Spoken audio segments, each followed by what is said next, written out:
And you're looking live here at the nation's capital in Washington. President Trump's long-threatened tariffs against Canada and Mexico began at midnight, as did a new 10% levy against China, doubling it now. So the move putting global markets on edge and setting up a costly retaliation. Canadian Prime Minister Justin Trudeau says that his country will slap tariffs on more than $100 billion of American goods over the course of 21 days.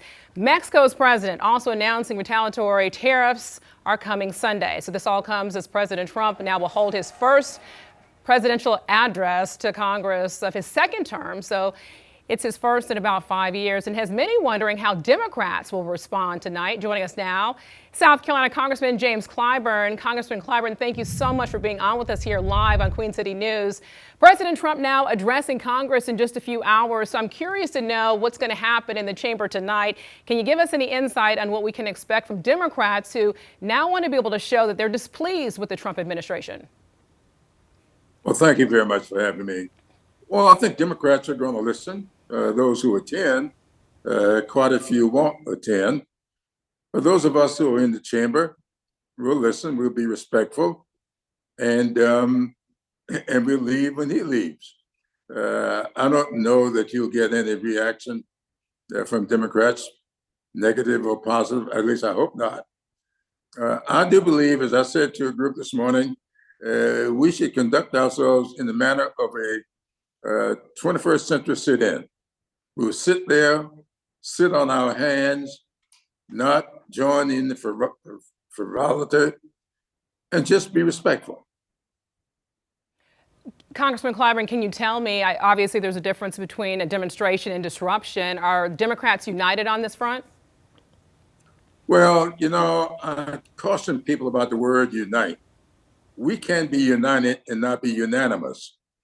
Democrats are never unanimous on anything, but we are usually unified, and we are unified. Some people may want to hold up a sign, others may want to simply be solemn, but it doesn't mean that we aren't united. We are united in our opposition to this president, and I think there's good reason for us to be so. Let's talk about the economy, specifically the escalation of a trade war. When you now look at the new tariffs, 25% taxes on imports from Mexico and Canada, 20% from China. Then, of course, they're hitting back the U.S. with tariffs of their own. So in your state of South Carolina, that is car manufacturing, agriculture. I mean, how bad is it going to be in South Carolina? It's going to be real bad. But Democrats aren't responsible for that. Democrats warned the whole country last year that it was coming to this. And we talk often about the promises this man was making. He promised these tariffs, and he's delivering them. So I don't know why these farmers, many of whom supported him, why should they be surprised? He is doing exactly what he said he was going to do, and we warned about that. We warned African Americans about what this man was going to do. Now, all of a sudden, he's saying that it is okay for colleges and universities to exclude scholarships for people they may think need them. It's okay for corporations to exclude historical Black colleges and universities when they are recruiting employees for the future. He said these things. Now he's doing these things. You ought not be surprised. But I want to say to the farmers of South Carolina, we grew a lot of soybeans in that state.